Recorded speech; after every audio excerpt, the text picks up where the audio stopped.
से हम पैदा हुए थे वापस वहाँ जाने का मौका मिला, और उस तिथि को, ये सबसे बड़ा लक्ष्य है।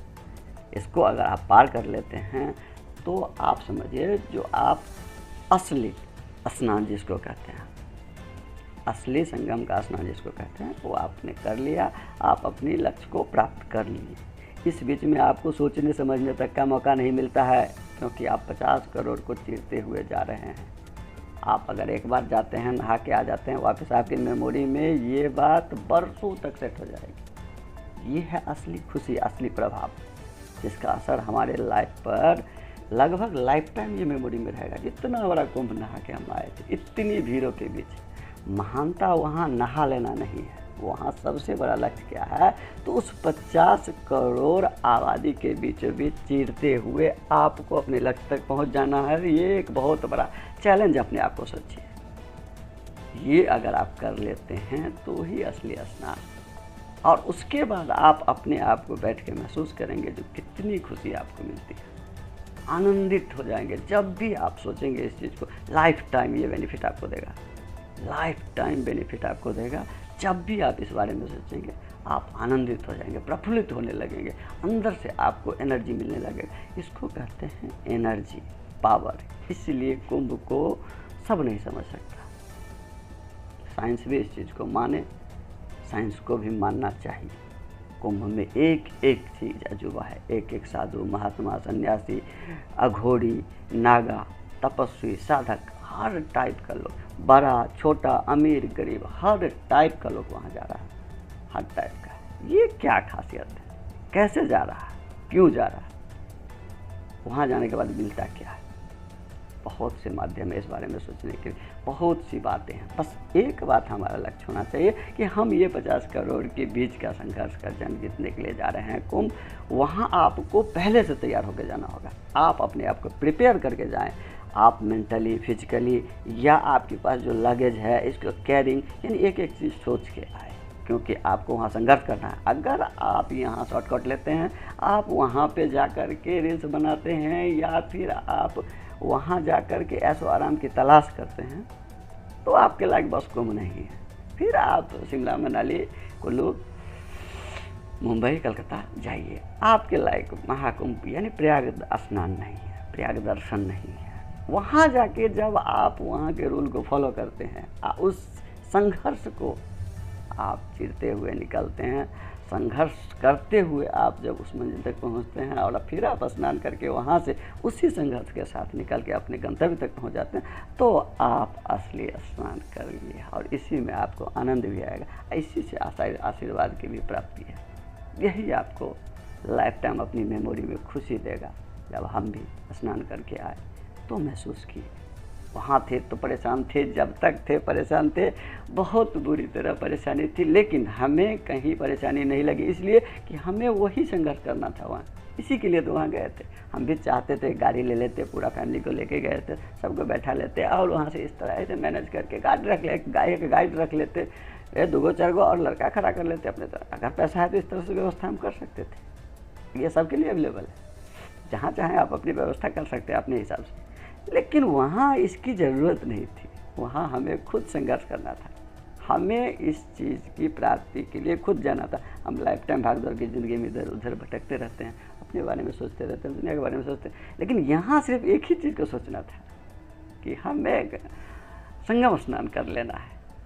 और बहुत से आदमी का ये भी लक्ष्य रहता है कि इस समय कर लेना है, इस मुहूर्त में कर लेना है, इस समय। ये अपनी अपनी सोच है, अपने हिसाब से लोग मैनेज करें, क्योंकि संघर्ष आपको करना है। जो आप सोच लीजिए आपको करना है, वहाँ आपकी सुविधा के लिए कोई अदरवाइज नहीं आएगा। अगर आप उस लक्ष्य को हासिल कर लेते हैं, वही तो कुंभ है। आपको अध्यात्म मांगता क्या है? त्याग। अध्यात्म आपको एक खुशी देगा तो दूसरा उसके बदले बलिदान जरूर लेगा। आप गौर से देखें इस चीज़ को। आप जा रहे हैं पूजा करने, भगवान से प्रार्थना करने, भगवान से कुछ प्राप्ति करने, या भगवान को कुछ देने। अगर आप वहाँ तक जा रहे हैं तो आप अपनी सारी मंजिलें तय करने के सारे रास्ते खुद वहाँ तय कर लें, निश्चित कर लें।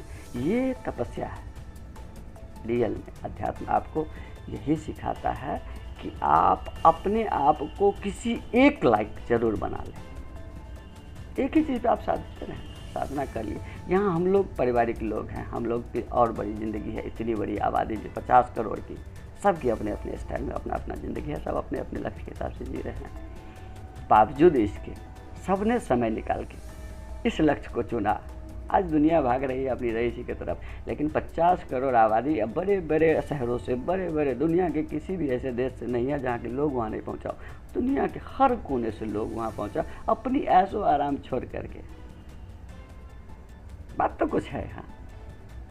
इस लक्ष्य को पाना सब चाहता है, सबकी ख्वाहिश है, और सब सोच यही है सबका, जो हम इस 50 करोड़ को चीरते हुए इस लक्ष्य को हासिल करें। लेकिन कुछ आदमी इसमें भी शॉर्टकट सोचता है, जो हम गाड़ी से चीर दें या हेलीकॉप्टर से चीर लें।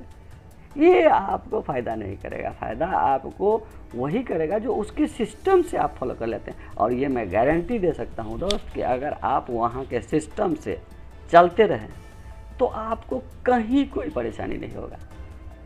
हर आदमी का अपना अपना नज़रिया है कुंभ को देखने का, हर आदमी अपने अपने तरीके से इसको सोच रहा है, महसूस कर रहा है। ये बात भी वहाँ जायज़ है कि वहाँ हर विषय पर सोचने के लिए कुछ ना कुछ है, हर विषय पर समझने के लिए कुछ ना कुछ है, हर विषय पर सीखने के लिए कुछ ना कुछ है। वो मैथ हो, साइंस हो, अध्यात्म हो, संस्कृत हो, जिस किसी लैंग्वेज में आप वहाँ समझना चाहते हैं और जो भी समझना चाहते हैं, निश्चित वहाँ आपको समझने के लिए सब कुछ मिल जाएगा। आपको वहाँ लक्ष्य मिल सकता है। आप अपने आप को वहाँ रह के देखिए और उसको समझ के देखिए, महसूस करके देखिए। बड़े बड़े वहाँ विद्वान, बड़े बड़े तपस्वी, बड़े बड़े महात्मा, बड़े बड़े ऋषि मिलेंगे। हाँ, बहुत बहुत फ्रॉड भी मिलेंगे, जो ये कॉमन सी चीज़ है। कुछ आदमी जीविका के लिए जीते हैं, कुछ आदमी जीने के लिए जीविका लेते हैं। तो सबकी अपनी अपनी सोच है। तो हर टाइप का लोग, हर टाइप का, बड़े बड़े महात्मा मिलेंगे तो बड़े बड़े फ्रॉड भी मिल जाएंगे। लेकिन ये महसूस करने की चीज़ है। वहाँ जा कर के आप महसूस कीजिए, देखिए, समझिए, जानिए, लोगों की राय लीजिए, लोगों को अपना राय दीजिए। एक दूसरे को समझने और समझाने की चीज़ है। 50 करोड़ साथी एक साथ आपको नहीं मिलेंगे। गौर से देखिएगा, हर आदमी में भगवान दिखेगा आपको। गौर से देखिएगा, अगर आप दिल से जाते हैं, अध्यात्म से जाते हैं, दिखेगा हर आदमी आपको भगवान ही दिखेगा। उसमें कहीं ना कहीं तो सब भगवान बन के जा रहे हैं हमारे लिए। ये हमारी सोच होना चाहिए। भगवान कहते हैं लक्ष्य में कुछ नहीं रखा है, मंजिल में ही हम कहीं मिलते हैं। गौर से इसको भी समझने की चीज़ है, लेकिन इसके बारे में बाद में बात करेंगे। आप अपने दिल को साफ रखिए, नेक रखिए और रूल को फॉलो कीजिए। जो वहाँ सिस्टम बनाया गया है, उस सिस्टम को भी अगर आप फॉलो कर लेते हैं तो बहुत ही आसानी से आप बहुत ही सुंदर स्नान करके आप वहाँ से आ सकते हैं। आपको बहुत प्रसन्नता मिलेगी, बहुत खुशी मिलेगी और लाइफ टाइम मिलेगी। ये मैं बार बार बात को दोहरा रहा हूँ, ये लाइफ टाइम मिलेगी। एक आपकी कैमरा का या मोबाइल का या जिस किसी का मेमोरी है वो आप रिजर्व कर लेते हैं, ये हो सकता है लाइफ टाइम नहीं रहे, लेकिन जो आपके दिमाग में ये नोटिस होगा, जो रिकॉर्ड होगा, ये आपको लाइफ टाइम याद रहेगा। और याद ही नहीं रहेगा, जब जब आप याद करेंगे, जब जब आप इस चीज़ को याद करेंगे, आप अंदर से खुशी महसूस करेंगे, आप प्रफुल्लित होंगे, आपको बहुत अच्छा लगेगा। काश